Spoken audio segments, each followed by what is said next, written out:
Magandang umaga po sa ating lahat. Palakpakan nga po natin ang Panginoon. Hallelujah.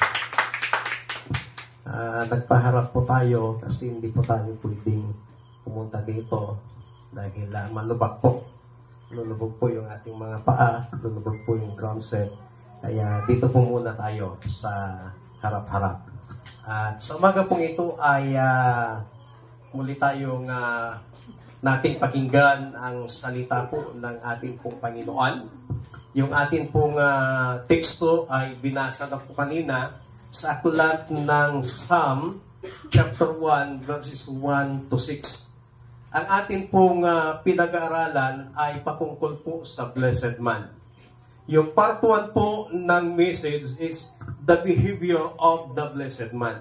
Napag-aralan po natin kung ano yung dapat na pag-uugali ng tinatawag na blessed man.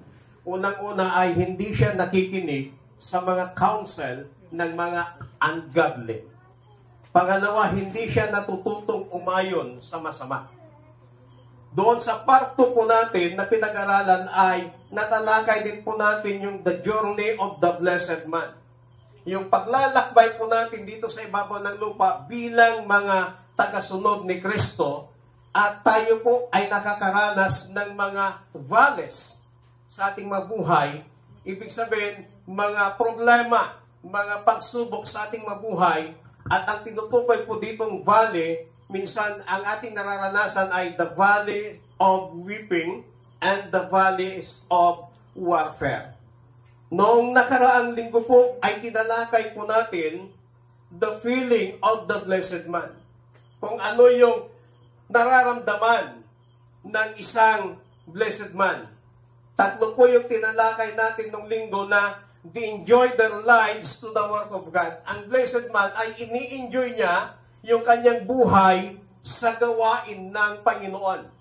Hindi niya ini-enjoy ang kanyang buhay sa gawain ng mundo, kundi ini-enjoy niya ang buhay niya para sa gawain ng Panginoon. Pangalawa ay they enjoy their lives to the will of God. Ini-enjoy niya yung kanyang buhay doon po sa kalooban ng Panginoon. Na hindi niya ipinipilit yung kanyang sariling kalooban, kundi yung kalooban ng Diyos ang ini-enjoy niya na sinusunod. Pangatlo ay natalakay po natin nung linggo, they enjoy their lives to the Word of God. Ini-enjoy nila yung kanilang buhay sa salita ng ating pong Panginoon. Lalo na sa mga panahon natin ngayon, ay talagang hindi po lingid sa atin kung ano ang nangyari sa ating kapaligiran sa National Capital Region, sa iba't ibang probinsya, at maging dito sa Tarlac ay may mga nilubog po dahil kay Bagyong Karina. At tayo pong mga blessed man ay dapat enjoy po natin yung salita ng ating pong Panginoon. Na alam naman natin na kapag ang Diyos ang nagsalita, ito po ay Kanya pong tutuparin. Ngayon po, itong part 4, pag-aralan po natin itong tinatawag na the blessing of the blessed man. Yung mga pagpapala ng mga tinatawag na pinagpalang tao. Pinagpala ka na you are blessed, pero may mga blessing pa na kailangan po nating malaman kung ano ba yung mga yun na dapat nating ma-enjoy. Gusto ko lamang pong kunin yung sa verse 3 ng ating pong teksto. Ang sabi po dito sa New International Version, Psalm chapter 1 verse 3. The person is like a tree planted by streams of water, which yields its fruit in season, and whose leaf does not wither, whatever they do prospers. Sa magandang balita Biblia, katulad niya ay punong kahoy sa tabi ng isang batisan, laging sariwa ang dahon at namumunga sa takdang panahon. Ano man ang kanyang gawin, siya'y nagtatagumpay.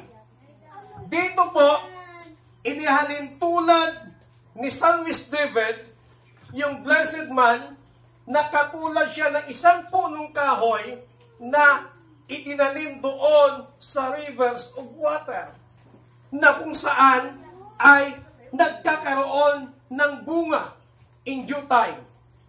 At lahat ng kanyang gagawin, ng sabi dito ni David, ay magtatagumpay. So tingnan po natin ngayon, yung tinatalakay o tinatawag dito ni David na blessing ng blessed man. Kapag sinabi po nating blessing, hindi lamang po ito nagpapakita o hindi lamang po ito pinapatungkulan ang financial na bagay. Marami pong mga blessing na natatanggap ng isang blessed man na sometimes ay hindi po natin nare-recognize na yun po pala ay blessing. At alam nyo ho, isa sa mga magandang blessing na tinatanggap natin sa Panginoon ay itong life o itong gift of life. Pagtulog natin, kinabukasan, nagising tayo. That is blessing. Yung hindi ka nagkasakit sa loob ng isang linggo, that is blessing. So hindi lamang pera, hindi lamang material ang pinag-usapang blessing. Napakaraming bagay na blessing na nakikita po natin, na nararanasan po natin, na sometimes hindi natin alam, yun pala po ay blessing. Dito po, meron pong tinalakay dito ni San Luis David na dapat nating tingnan at pag-aralan na blessing of the blessed man. Number 1, sa verse 3a, ang sabi po dito, planted by streams of water. Itinanim, sabi doon, sa batisan. Number 1, there is stability. The blessing of the blessed man, there is stability. Meron pong tinatawag na katatagan. Meron pong tinatawag na sureness. Yung salita pong stability, it means the quality, state, or degree of being stable. The strength to stand without being moved. Kapag sinabing stability, na ikaw ay nananatiling nakatayo, ikaw ay nananatiling malakas, hindi ka basta-basta nauuga, hindi ka basta-basta na ililipat, ikaw ay matatag. Yung pundasyon mo ay matatag. Na bagamat merong mga malalakas, matitinding pagsubok sa buhay mo, ikaw ay nakatayo pa rin sa iyong pananampalataya sa Panginoon. Kung makikita po natin yung mga itinatayo nilang mga buildings na yun. Minsan yung mga buildings na itinatayo po nila, lalo na pag mga commercial, mga matataas, quality na po yung kanila pong itinatayo ngayon. Maging ang mga tulay na itinatayo po nila, meron po parang tinatawag nilang parang spring na kapag lumindol man, sumusunod lang sa galaw ng lupa yung building, yung pundasyon na inilagay nila. So meron siyang stability na anumang sitwasyon, sumusunod lamang siya. Hindi siya basta-basta gumuguho. Hindi siya basta-basta bumabagsak. Ibig sabihin, tayo pong mga blessed man na itinanim doon sa batisan, meron tayong sureness, meron tayong stability. Yung tinutukoy po doong batisan, itinanim doon sa rivers of water. Alam naman natin pag ang isang pananim ay kumpleto sa tubig, magbubunga po yan ng maganda. At dito po, kapag sinabi nating stability, meron po tayong tinatawag na balance of mind. Kapag mayroon kang stability sa buhay mo, kapatid, meron kang balance of mind. Ano po itong tinatawag na balance of mind? Ibig sabihin, whatever life throws at them, they deal with it and they go back to a peaceful living. Ano man ang maranasan mo sa buhay mo, ito ay kinakaharap mo. Hindi mo iniiwasan, hindi mo tinatakbuhan, hindi ka natatakot na magkaroon ng mga problema, hindi ka natatakot na dumanas ng pagsubok sa buhay mo, subalit ikaw ay nananatiling nabubuhay ng may kapayapaan sa iyong kaisipan. Marami kasing mga mananampalataya ngayon na sila po ay natatakot na magkaroon ng problema. Sila po ay natatakot na magkaroon ng mga pagsubok. Sometimes, ang panalangin ng mga ibang mananampalataya, Panginoon, huwag mo akong bigyan ng pagsubok nito. Panginoon, huwag mo akong bigyan ng problema. Mali po yung ganong klaseng panalangin. Ang dapat nating ipanalangin, Panginoon, bigyan mo ako ng kalakasan para mapagtagumpayan ko ang pagsubok na to. Panginoon, bigyan mo ako ng kalakasan para maharap ko at mapagtagumpayan ko anumang problema ang darating sa aking buhay. Huwag kang manalangin na iiwas ka ng Panginoon sa mga pagsubok. Huwag kang manalangin na iiwas ka ng Panginoon sa problema. Sometimes yung problema po natin sa ating mabuhay, sometimes yung problema kinakaharap po natin ay kagagawan din po natin minsan. Dahil sa mga maling decision na nagawa po natin, dahil sa tayo po ay nagkaroon ng maling pagpapasya, sometimes nararanasan po natin yung fruit ng pagkakamali. Problema po yun. Ibig sabihin, kapag dumating yung time na yan, ang sabihin mo sa Panginoon, Lord, give me strength para mapagtagumpayan ko ang problema ito. Panginoon, bigyan mo ako ng wisdom kung anong dapat kong gawin, kung paano ako makalabas, kung paano ko masolve ang problemang ito. That is balance of mind. Ang isang blessed man, kapag may stability, meron siyang right-mindedness or tamang kaisipan. Tayo pong mga mananampalataya, tayo pong mga tagasunod ni Kristo, tayo pong mga tinatawag na disciples ni Christ, tayo pong mga tinatawag na sumasamba sa Panginoon, tayo po yung tinatawag na believers ni Christ. Kinakailangan meron po tayong tamang kaisipan. Why? Ang taong may tamang kaisipan, they are rooted in the Word of God. Naitanim sila sa salita ng Panginoon. Bakit napaka-importante na tayo po ay naitanim sa salita ng Panginoon? Na dapat yung buhay po natin ay rooted doon sa salita ng Panginoon. Sinasabi ng Biblia na heaven and earth will pass away, but the Word of God will not pass away.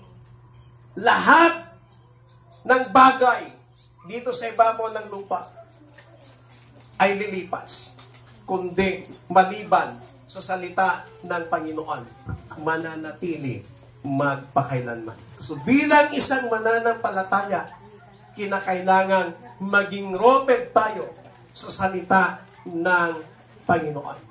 Pangalawa, we must be grounded in the love of God.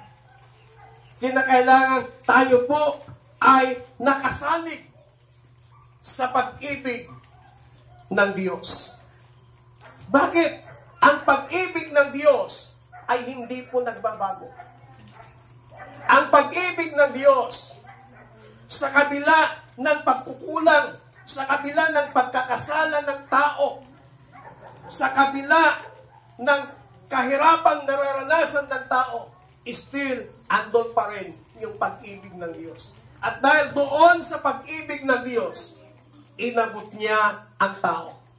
Because of the love of God, naranasan natin ang biyaya ng ating Panginoon.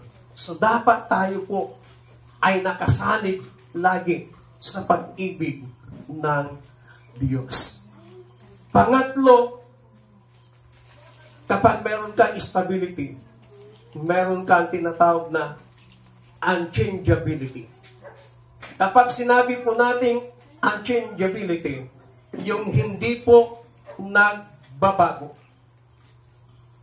Anumang sitwasyon ng buhay mo, hindi nagbabago yung paniniwala mo, hindi nagbabago yung pananampalataya mo sa Panginoon.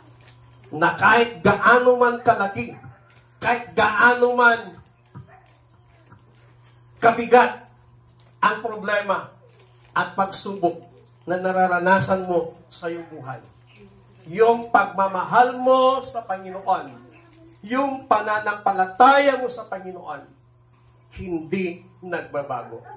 Kung gaano ka kainit noon, una mong nakilala ang Panginoon. Kung gaano ka ka-active noon, unang nakilala mo ang Panginoon. Habang tumatagal ka sa paglilingkod mo sa Diyos, hindi nagbabago yung pagmamahal mo sa Panginoon. Hindi nagbabago yung pagiging aktibo mo sa Panginoon. Kasi habang tayo po ay tumatagal na nagpupuri, habang tayo po ay tumatagal na naglilingkod sa Panginoon, habang tayo po ay tumatagal na naniniwala, sumusunod sa ating Panginoong Hesus, iba't ibang kategorya ng problema, iba't ibang kategorya ng pagsubok ang nararanasan po natin. Kaya nga po may sinasabing lyrics ng isang awit sa himno na the longer we serve Him, the sweeter He grows. Habang tumatagal tayo naglilingkod sa Panginoon, mas lalong tumatamis ang kanyang pagmamahal. Mas lalong nararanasan natin yung katapatan. Mas lalong nararanasan natin yung kabutihan ng ating pong Panginoon. Kaya unang-unang blessing ng blessed man, merong tinatawag na stability.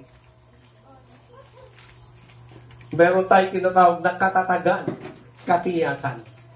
Pangalawa po, na blessing of the blessed man, sa verse 3b, ang sabi po dito, that bringeth forth his fruit in this season, his leaf also shall not wither. Magandang balita, Biblia, laging sariwa ang dahon at namumunga sa takdang panahon. Yung una, there is stability. Number 2, there is the supply. Tingnan po natin dito sa atin pong binasa sa verse 3 na yung taong naitanim doon sa rivers of water, siya po ay namumunga pagdating ng panahon. Planted in the rivers, ibig sabihin, there is a constant source of water. Merong palagiang mapagkukuhanan ng tubig. Kapag ikaw ay malapit doon sa source of water, na itanim ka doon sa source of water, malapit lang ang mapagkukuhanan mo ng tubig. Yung inawit po natin kanina, yung source of water na yan, ang living water na yan, walang iba kundi ang atin pong Panginoong Hesus.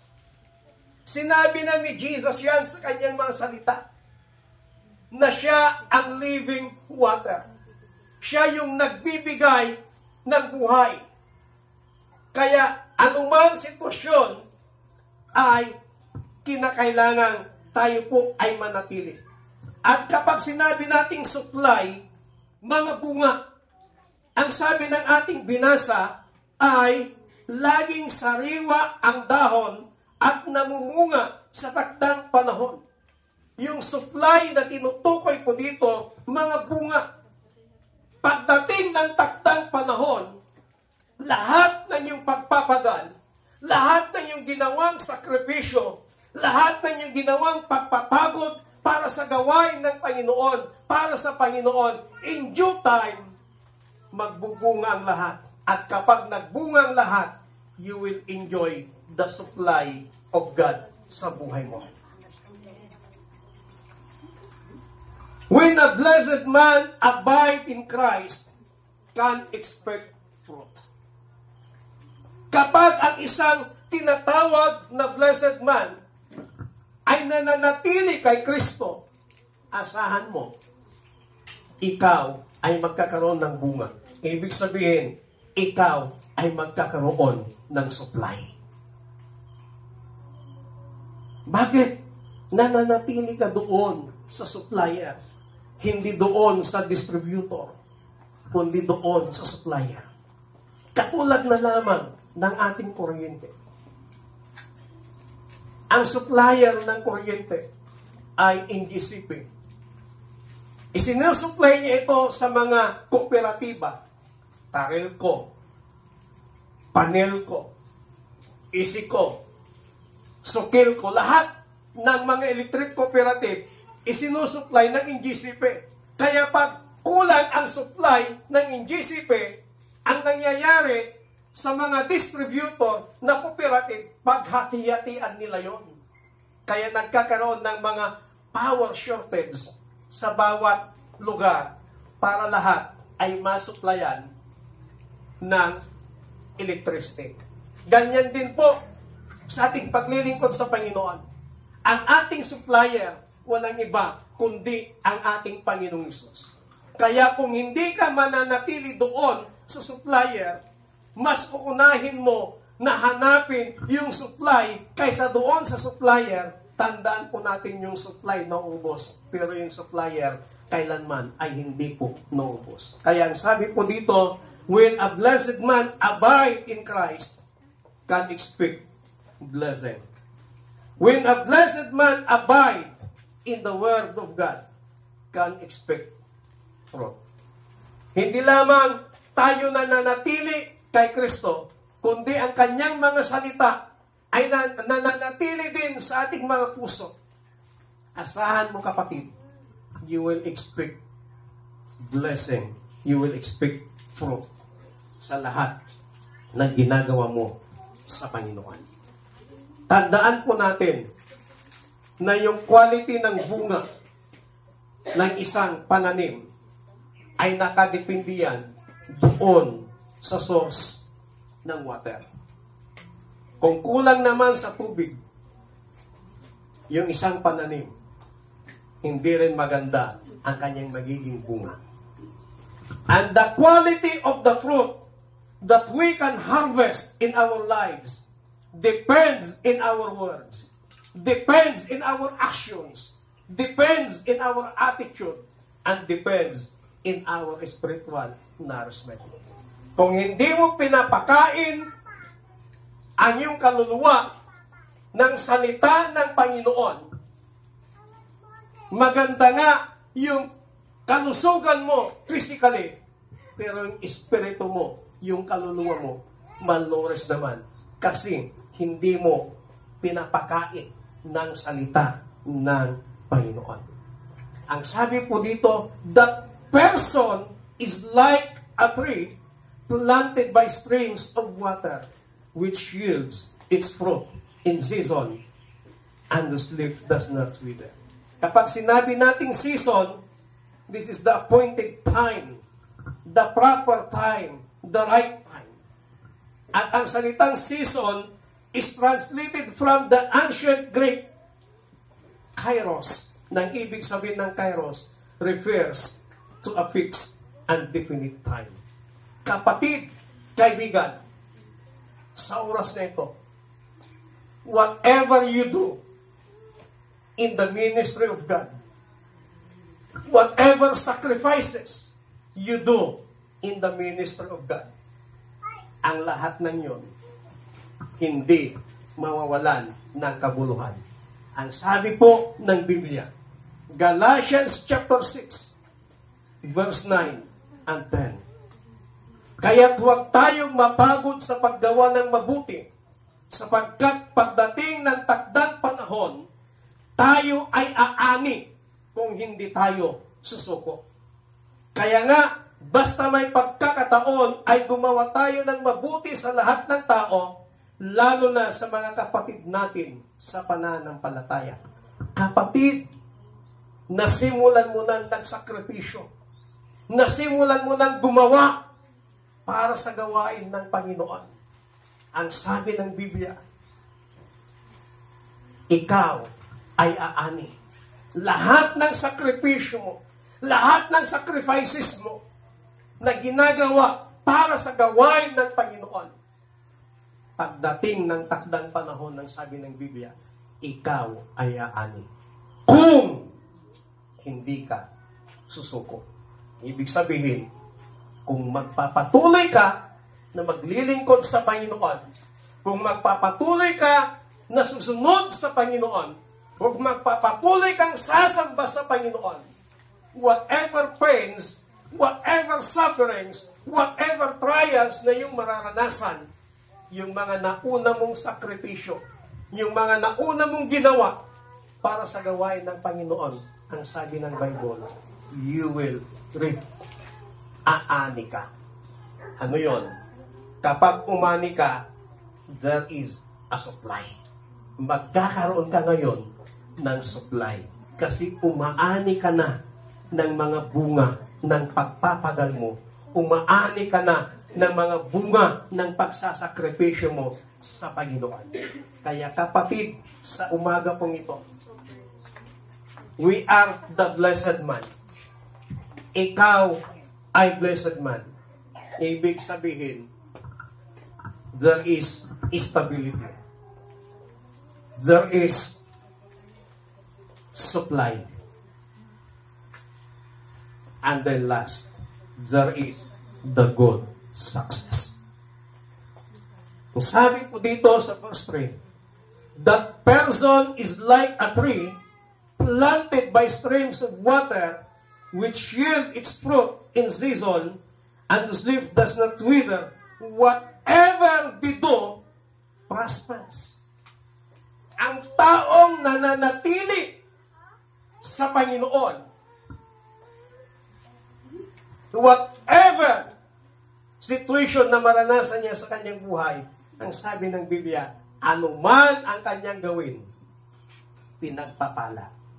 Kapag sinabi nating prosper, is to succeed, to increase, to grow, to thrive.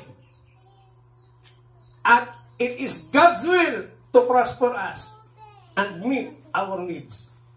Jesus came to give us liberty in every area of our life. Kapag sinabi nating prosper, being prosperous is all about having God's favor and blessing upon our entire lives and being successful. Hindi lamang material, hindi lamang financial, kapag sinabi nating prosper. Ang ibig pong sabihin, the favor of God goes with you. Saan ka man magpunta, ano man ang iyong gagawin, ang pabor ng Diyos, lagi mong mararanasan.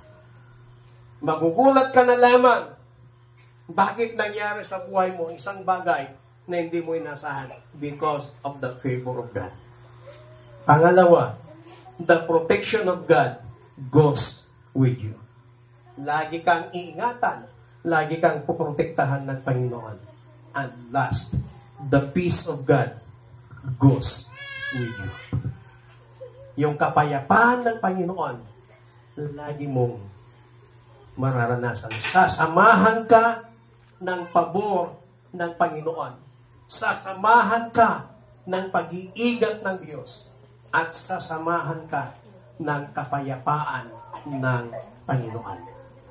Ang sabi po ng Kawikaan, chapter 28, verse 20, ang taong tapat ay mananagana sa pagpapala, ngunit paparusahan ang yumaman sa pandaraya. Ang Biblia po ang nagsabi niya. Kaya, kung ikaw ay tagasunod ni Kristo, kung ikaw ay sumusunod, sumasamba sa Diyos, ang sinabi po dito, there is the stability. There is the supply. And there is the success. Kapatid, kaibigan, sumaga pong ito, nasimulan mo na maglingkod sa Panginoon, then huwag ka nang tumigil. Mas malapit na ang finish line kaysa doon sa starting line na pinanggalingan mo. Malapit na po tayo sa finish line. Malapit na hong dumating ang ating pong Panginoon. Kaya, kung tayo po ay susuko, kung tayo po ay aatras, lahat ng sinimulan po natin noong una, lahat ng sinimulan mo noong una para sa gawain ng Panginoon, magiging sayang ang lahat ng yun. Pero kung ikaw ay magpapatuloy na maglilingkod sa Diyos hanggang sa wakas, hanggang sa pagdating ng ating Panginoon, lahat ng iyong pagpapagal, makakamtan mo ang mga bunga ng mga yon. Huwag ka lang magmadali. Huwag mo lang madaliin na maranasan mo ng bunga ng mga pagpapagal mo. Yung mangga, no pinilit nga pagbungaan, pinilit nga paluuman, naalsan. Pero no, naging normal, iti pa nagbunga na, naging normal, iti pa nagloom na, permi, isagit na. Ganyan din ang mga bunga ng ating pagpapagal sa Panginoon. In due time, in proper time, kairos, aanihin po natin. Yung salitang kairos, ibig pong sabihin ay in due time. Sa panahong itinakda ng Panginoon. May panahon ng pagtatanim, may panahon ng pag-aani. Kaya lahat ng pagpapagal po natin sa gawain ng Panginoon, magpatuloy lamang po tayo. Kasi aani din po tayo. Pagdating ng takdang panahon. Huwag kang susuko.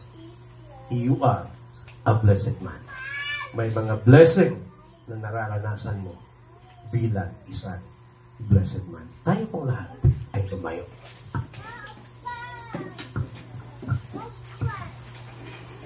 Panginoon, sa umagang ito, tapos na po namin ang aming series na pinag-uusapan about the blessed man. Patuloy mong itanim sa aming mga puso ang iyong mga salita namin pong napag-aralan upang sa ganon ay patuloy ka pong malalahati sa aming mga buhay. Dahil ang Diyos, hindi ko po alam kung anong mga pagsubok, mga problemang pinagdadaanan ng bawat isa. Ang ating panalangin, bigyan mo sila ng physical na kalakasan. Bigyan mo sila ng spiritual na kalakasan. Bigyan mo sila ng wisdom upang mapagtagumpayan nila ang bawat pagsubok, bawat problema na kanila pong kinakaharap. At ang aking panalangin, they will enjoy someday in time of season sa pag-aani ng mga bunga ng mga sacrifices ng bawat isa sa paglilingkod sa inyo. I-enjoy nila ang mga blessing na yan, Panginoon. Salamat po sa inyo po na pinagkakatiwalang lahat. Salamat sa inyong salita. In Jesus Christ, mighty name we pray. Amen. Palakpakan natin ang Panginoon.